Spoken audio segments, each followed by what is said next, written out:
नमस्कार दोस्तों, एक और नई कहानी में मैं आपका हार्दिक अभिनंदन और स्वागत करता हूं। दोस्तों, आज अगर आपको ये कहानी पसंद आ रही तो आप इस चैनल को लाइक, शेयर और कमेंट करना बिल्कुल भी ना भूलें। एक बार एक किसान परमात्मा से बड़ा नाराज हो गया। कभी बाढ़ आ जाए, कभी सूखा पड़ जाए, कभी धूप बहुत तेज हो जाए तो कभी ओले पड़ जाएं। हर बार कुछ ना कुछ कारण से उसकी फसल थोड़ी खराब हो जाती ही। एक दिन बड़ा तंग आकर उसने परमात्मा से कहा, देखिए प्रभु, आप परमात्मा हैं, लेकिन लगता है आपको खेती बाड़ी की ज़्यादा जानकारी नहीं है। एक प्रार्थना है कि एक साल मुझे मौका दीजिए, जैसा मैं चाहूँ वैसा मौसम हो, फिर आप देखना मैं कैसे अन्न के भंडार भर दूंगा। परमात्मा मुस्कुराए और कहा, ठीक है, जैसा तुम कहोगे वैसा ही मौसम दूंगा, मैं दखल नहीं करूंगा। अब किसान ने गेहूं की फसल बोई। जब जब धूप चाही तब धूप मिली, जब पानी चाहा तब पानी मिला। तेज धूप, ओले, बाढ़, आंधी तो उसने आने ही नहीं दी। समय के साथ फसल बढ़ी और किसान की खुशी भी बढ़ी, क्योंकि ऐसी फसल तो आज तक नहीं हुई थी। किसान मन ही मन सोच रहा था, अब पता चलेगा परमात्मा को कि फसल कैसे करते हैं। बेकार ही इतने बरस रहे थे, हम किसानों को परेशान करते रहते हैं।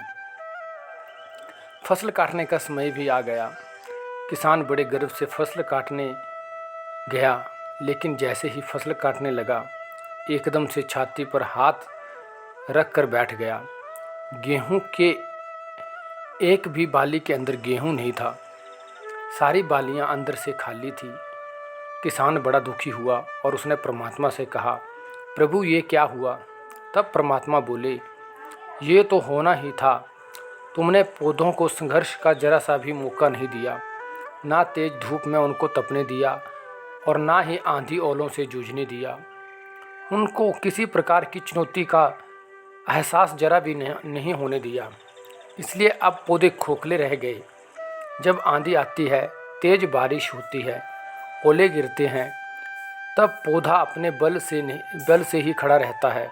वो अपना अस्तित्व बचाने का संघर्ष करता है, और इस संघर्ष से जो बल पैदा होता है वो ही उसे शक्ति देता है, ऊर्जा देता है, उसकी जीव तटता को उभारता है।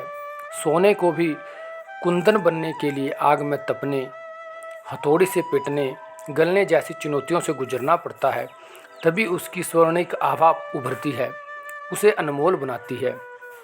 इसी तरह ज़िंदगी में भी अगर संघर्ष ना हो, चुनौती ना हो, तो आदमी खोखला ही रह जाता है, उसके अंदर कोई गुण नहीं आ पाता। ये चुनौतियां ही हैं जो इन आदमी को इंसान रूपी तलवार को धार देती हैं, उसे सशक्त और प्रखर बनाती हैं। अगर प्रतिभाशाली बनना है तो चुनौतियों को स्वीकार करना ही पड़ेगा, अन्यथा हम खोखले ही रह जाएंगे। अगर ज़िंदगी में प्रखर बनना है, प्रतिभाशाली बनना है, तो संघर्ष और चुनौतियों का सामना तो करना ही पड़ेगा। सदैव प्रसन्न रहिए, जो प्राप्त है पर्याप्त है। जिसका मन मस्त है उसके पास मस्त है। दोस्तों, अगर ये कहानी आपको अच्छी लगी हो तो आप इस कहानी को ज़रूर से अपने दोस्तों के साथ शेयर करें, लाइक करें, कमेंट करें, और इसी तरह की कहानियाँ सुनने के और देखने के लिए हमारे चैनल को सब्सक्राइब करना बिल्कुल भी ना भूलें। धन्यवाद। आपका दिन शुभ हो।